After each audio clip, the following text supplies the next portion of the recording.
everyone and welcome to the 26th weekly update for Citybound. I think this time is the first time that I actually exactly did what I promised to do last week, which is to continue balancing the economy and to work on the evolution of neighboring cities. We started with that in the live stream on Thursday, where we first worked on exactly what I just said, the evolution of neighboring cities. So they can now also react to kind of what happens in the economy of your city and their city and the region together, which kind of gives an interesting dynamic because you can use them to do some stuff for you that you don't want to do in your city and so on, but we'll see that in detail. And after that we worked on making the other direction of microeconomy with neighboring cities working, because so far agents have only been able to travel from your city to the other city for work or for shopping, but there haven't really been commuters from other cities to your city. We implemented that by basically creating fake citizens that live in the fake building and the fake household of this neighboring city arrow that I showed you last time. And even though that's a little hacky, the great thing about that is that these fake citizens, the commuters and shoppers from the other cities, work exactly the same way as the citizens in your city. So we didn't even have to write new code to make it possible for them to travel to your city for work, or even for more complicated scenarios to happen, like someone that works in one neighboring city but lives in the other, but on the way home from work he goes shopping in your city. All of that is now possible. So without further ado, let's have a quick look at what that looks like. Alright, so in order to demonstrate the commuters and shoppers from neighboring cities, we're going to start out with an empty map that is set up in a way so that on this side of the map there's a neighboring city with a lot of unemployed people, and on this side of the map there's a neighboring city with a lot of job offers. So what we're going to see is those people from this city commuting over to this city. We also want to attract some workers as well as shoppers, so to keep it simple, we're just going to zone a small commercial zone, and we'll see two small shops pop up here, which satisfies the initial regional demand. And if we speed up time now, we should after a while start seeing commuters both from this city to this city as those guys, as well as some people working in our shops, as you could just see here.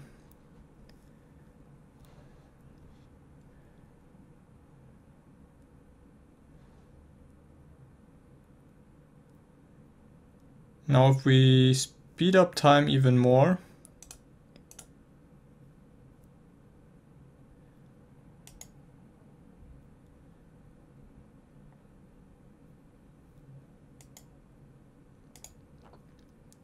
we can see that there's also some shopping traffic. We'll be able to catch some.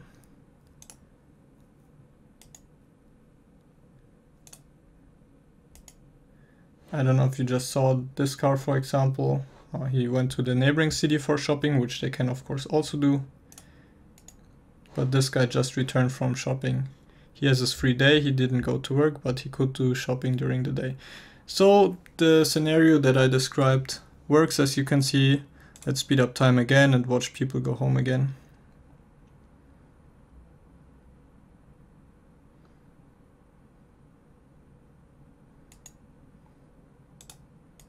Right around now we see people leaving work, both from our neighboring city as well as from our shops.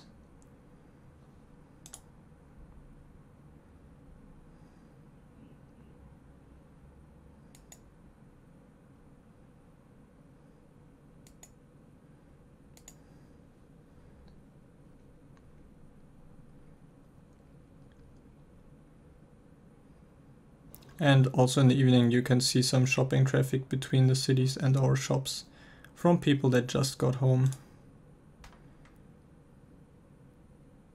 Secondly, we're going to have a look at the evolution of neighboring cities and how they can deal with demands themselves now. And for that we're not even going to do anything, we're just going to have a look at the demand bars here. For this scenario, I introduced an artificial demand for food by basically having the neighboring cities not produce enough food for themselves. Now, if we wanted to play, we could make use of this demand and zone a lot of agricultural in our city. But what we're going to do instead is just speed up time and watch the cities deal with this themselves. As you can see, the demand for food slowly goes down. At the same time, what you can't really see is that growth of the neighboring cities due to new agriculture is simulated in an abstracted way. What this means for gameplay is that if there is a demand for something, you can either quickly react and use it for the benefit of your city, or if it's something that you either weren't aware of or you don't want to have in your city, for example heavy industry, you can just choose to ignore this demand and the neighboring cities will slowly try to accommodate it, which should give you a nice organic way to kind of specialize your city however you want. Finally, I'm going to explain some new balancing that I did to the economy, and in particular I introduced the concept of competition. Last week I added the concept of imperfect knowledge, where basically all households of a city are now no longer able to exactly know how much is produced and consumed of this resource, and this leads to some nicer organic growth than was possible before. But there still was a problem that the economy hit an unrealistic equilibrium after a while, and the reason that it did was that unlike in real life, so far everyone tried to satisfy the demands perfectly. So shops tried to offer exactly as many resources as people requested. They only moved new people into the city if there was the exact right amount of jobs available and so on. But of course, in reality, that's not true. In reality, you have shops competing for the demands of the same people, and you have people competing for the same job offer. And by just introducing a small factor of competition, I've been able to make the growth of cities and also their relation to neighboring cities much more stable and much more realistic. Of course, that still needs some fine-tuning, and I need to check up on economic theory, how much truth there is actually in the way I implemented this. But from my observations so far, it leads to much more satisfying and convincing gameplay. So yeah, that's all for today. I hope you enjoyed it. Let me use this opportunity to again announce that this week there will probably be only one live stream. Since real life is keeping me busy, we will do the Thursday live stream, and on Saturday I will have to skip that one, I'm afraid. And let me also use the opportunity to apologize to all the people whom I didn't really respond to lately. I really don't have the time right now to respond to every single email, every single post, so if I didn't respond to you, please don't feel offended.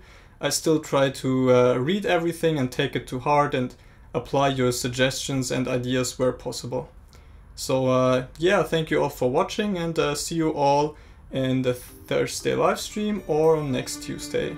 Have a nice week. Bye bye.